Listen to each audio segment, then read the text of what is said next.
আজকে না ইচ্ছা করে একটু ঘুম থেকে লেটে উঠেছি। বেশ কয়েকদিন হলো খুব সকাল সকাল ওঠা হচ্ছিল, বুঝতে পারছিলাম ঘুমের দরকার, তাই বেশি করে ঘুমিয়ে নিলাম। ঘুম থেকে উঠেছি ওই 7টার পর। এখন প্রায় ঘড়িতে 8টা বেজেই গেল। ভাবলাম তাহলে আর বসে না থেকে এবার ঘরের কাজগুলো শুরু করে দিই।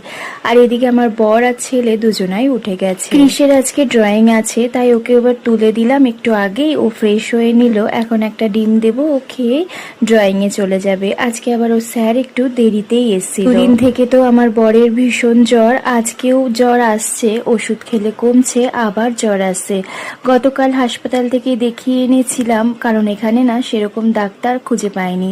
হাসপাতালেও তো ভালো ডাক্তাররা রয়েছেন, আর ওকে গেলে ওকে স্পেশাল ভাবেই দেখে দিয়েছে।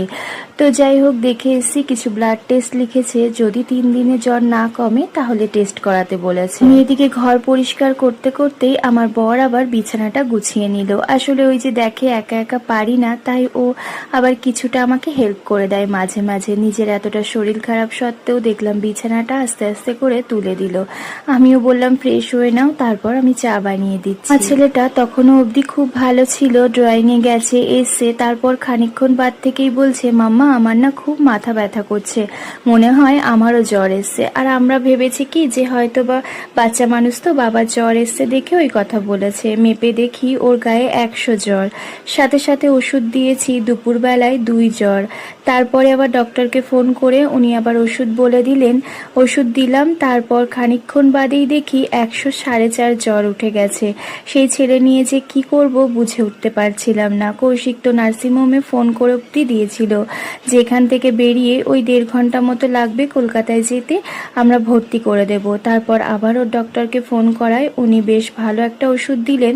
তারপর দেখলাম জ্বরটা আস্তে আস্তে কমলো। তার মাঝে ওকে স্নান করানো, মাথায় জল ঢালা, এগুলো তো করেছি। এই কয়েকদিনের সংসার জীবনে একা থেকে এইটুকু বুঝতে পেরেছি, শরীর খারাপ হোক বা খারাপ সময়, যদি তুমি ঘাবড়ে যাও তাহলে জিনিসগুলো তোমার ওপর আরো বেশি প্রেসার দেবে।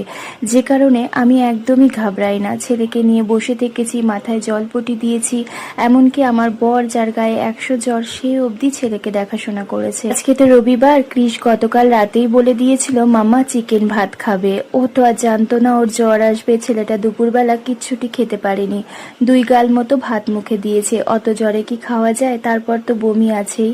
আর আমরা ওই একটু আধটু করে খেয়েছিলাম। দুপুরের রান্না বেশিরভাগটাই ফেলানো গেছে। তবে আজকে সেরকম কিছু একটা রান্না করিনি। দুপুরবেলা এই যে কৃষ বলল চিকেন খাবে দেখে চিকেনটা করেছিলাম, আর ওই ভাতে উচ্ছে আলু দিয়ে দিয়েছিলাম। এই দুটো রান্নাই করেছিলাম। সকালের জন্য একটু ঘুগনি আর রুটি করে নিয়েছি। কৌশিক তো জানতো না, ওকে একবার জিজ্ঞাসা করতে গেছিলাম সকালে কি খাবে। ওর ফোন আসছে। আসলে শরীর খারাপ হলে কি হবে, অফিসের হাজারো ঝামেলা, ঘরে শুয়ে শুয়ে ফোন রিসিভ করছে আর কথা বলছে, মানে একটু যে শুয়ে থাকবে সেইটুকুরও উপায় নেই ওর। তারপরে ওকে জিজ্ঞাসা করতে গেছি রুটি খাবে না ভাত খাবে, দেখলাম ফোনে কথা বলছে, এসে আমি রুটি বানিয়ে দিয়েছি। ও তো ঘর থেকে বেরিয়ে বলছে তুমি আবার রুটি করছো কেন, এমনিতেই এত ঝামেলা, আমাকে নিয়ে ছেলেকে একা একা দেখতে হচ্ছে তোমায়। আমি বললাম ঠিক আছে, অসুবিধা নেই, একটু রুটি করে দিই। জ্বরের মুখে ভাতটা অত বেশি ভালো লাগে না। আসলে আমার যেটা মনে হয় যে জ্বর আসলে যদি একটু রুটি এইসব খাওয়া যায়, মুখের টেস্টটা ভালো লাগে। এমনিতেই তো জ্বরের সময় টেস্ট চলে যায়। গ্রাহাটেই বাড়ি এক দিদিভাইয়ের সাথে এই ফেসবুক ভিডিওর মাধ্যমে পরিচয় হয়, কুহেলি দিদিভাই। তো তাদের বাড়ির মন্দিরেই না 15 আগস্টের দিন পুজো ছিল। দিদিভাই অনেক করে বলেছিল যাওয়ার জন্য, কিন্তু কি করব, ওর এত জ্বর চলে আসলো, আর ওকে নিয়ে অত দূর মন্দিরে যাওয়াটা সম্ভব হলো না। তবে ইচ্ছা আছে কিছুদিনের মধ্যেই মায়ের মন্দিরে গিয়ে দেখা করে আসবো। মিনাত দিদিভাই কমেন্ট করেছে, কি হলো তোমার ভিডিও আসছে না কেন দিদি, তোমাকে ভীষণ মিস করছি। আসলে ফেসবুক ফিডে মাঝে মাঝে ভিডিও দেয় না, আমি রোজ ভিডিও দিই। যদি না খুব অসুবিধা হয়, আমার ভিডিও রোজ 12:30টায় আর 4:30টায় দুটো ভিডিও আসবে। শ্রী দিদিভাই কমেন্ট করেছে, তোমার ভিডিও নতুন দেখছি, খুব ভালো লাগছে, ভালো থেকো তোমার পরিবারকে নিয়ে। অনেক ভালোবাসা রইল দিদিভাই আমার পরিবারের নতুন সদস্য হওয়ার জন্য। কেয়া নস্কর দিদিভাই কমেন্ট করেছে, আমি তোমার ভিডিও রোজ দেখি, তুমি খুব সুন্দর, পারলে আমার নামটা নিও। এই তো দিদিভাই তোমার নাম নিয়ে নিলাম, অনেক ভালোবাসা রইল। রূপা রয় চৌধুরী দিদিভাই কমেন্ট করেছে, আমি তোমার ভিডিও প্রতিদিন দেখি, আমার খুব ভালো লাগে, প্লিজ নামটা নিও।